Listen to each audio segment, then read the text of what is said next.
Assalamualaikum warahmatullahi wabarakatuh. Perkenalkan, nama saya Muhammad Gerhadi Syah Nasi Syahid, NIM 2023 050 10 760. Saya dari Prodi Teknik Sipil kelas 1 pagi semester 3. Presentasi ini akan membahas pemadatan tanah dalam teknik sipil dan geoteknik, meliputi tujuan, metode, manfaat teoritis dan praktis. Saya akan memberikan ringkasan hasil diskusi mengenai pentingnya pemadatan tanah dalam peningkatan stabilitas dan kekuatan tanah pada konstruksi. Pemadatan tanah dalam teknik dan geoteknik. Pembahasan pertama tentang tujuan pemadatan tanah. Pemadatan tanah merupakan proses peningkatan kerapatan tanah melalui pengurangan volume udara di dalam pori-pori tanah. Proses ini memiliki beberapa tujuan penting dalam konstruksi. 1. Meningkatkan kerapatan tanah. Pemadatan bertujuan untuk meningkatkan kerapatan tanah atau disebut density yang mengakibatkan peningkatan daya dukung tanah. Hal ini dicapai dengan mengurangi porositas tanah sehingga tanah menjadi lebih padat dan stabil. 2. Mencegah penurunan atau disebut settlement. Proses pemadatan membantu mengurangi resiko penurunan permukaan tanah yang dapat menyebabkan kerusakan pada bangunan dan infrastruktur. Selain itu, pemadatan juga meningkatkan ketahanan tanah terhadap rembesan air atau disebut seepage yang sangat penting dalam konstruksi bendungan dan tanggul. 3. Meningkatkan daya dukung. Dengan memadatkan tanah, kekuatan dan stabilitas tanah dasar atau disebut subgrade meningkat. Hal ini penting agar tanah mampu mendukung beban dari bangunan, jalan raya, atau tanggul dengan risiko kegagalan yang lebih rendah. Pembahasan kedua tentang metode pemadatan tanah. Terdapat dua pendekatan utama dalam metode pemadatan tanah: pengujian laboratorium dan penggunaan alat berat di lapangan. Pengujian laboratorium. Uji proktor standar digunakan untuk menentukan berat satuan kering maksimum dan kadar air optimal. Ini penting untuk mengetahui kondisi terbaik untuk pemadatan tanah. Uji proktor modifikasi diterapkan pada kondisi lapangan dengan energi pemadatan yang lebih tinggi, menyesuaikan kondisi proyek yang memerlukan pemadatan lebih intensif. Alat berat di lapangan. Alat seperti smooth wheel rollers, shift-foot rollers, dan vibratory rollers digunakan tergantung pada jenis tanah dan spesifikasi proyek. Setiap alat memiliki karakteristik tersendiri yang sesuai untuk kondisi tanah tertentu. Pengukuran kerapatan.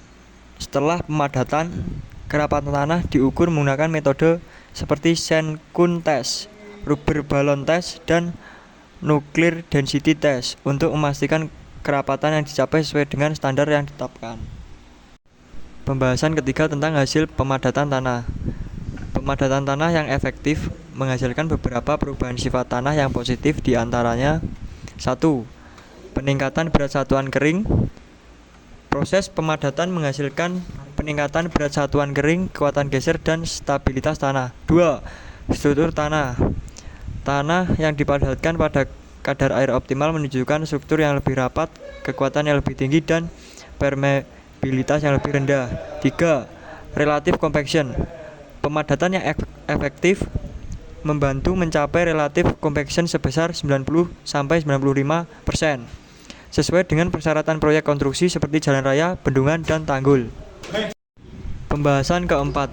Berikut ini adalah manfaat teoritis pemadatan tanah. Prinsip geoteknik. Pemadatan tanah memberikan pemahaman mendalam tentang prinsip geoteknik termasuk interaksi antara partikel tanah, kadar air, dan energi pemadatan.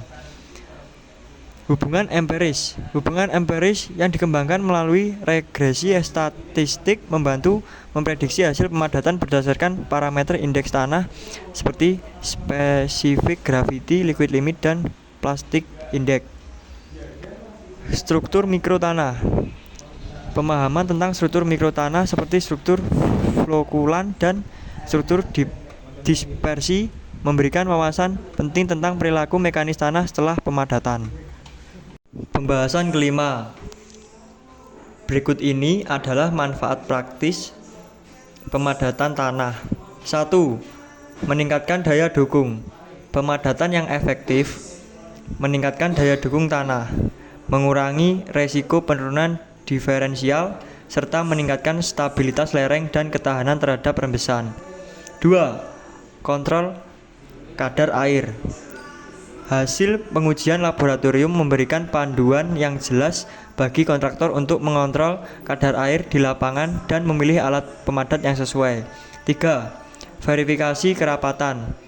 Metode pengukuran seperti nuclear density test memungkinkan verifikasi cepat terhadap kerapatan tanah, membantu pengambilan keputusan yang lebih baik di lapangan. Sebagai penutup, pemadatan tanah adalah langkah penting dalam setiap proyek teknik sipil, terutama dalam bidang geoteknik. Dengan melakukan pemadatan yang tepat, kita tidak hanya meningkatkan kerapatan dan stabilitas tanah, tetapi juga mengurangi risiko kegagalan struktural di masa depan. Terima kasih. Bila ada salah kata, mohon maaf sebesar-besarnya. Sekian, wassalamualaikum warahmatullahi wabarakatuh.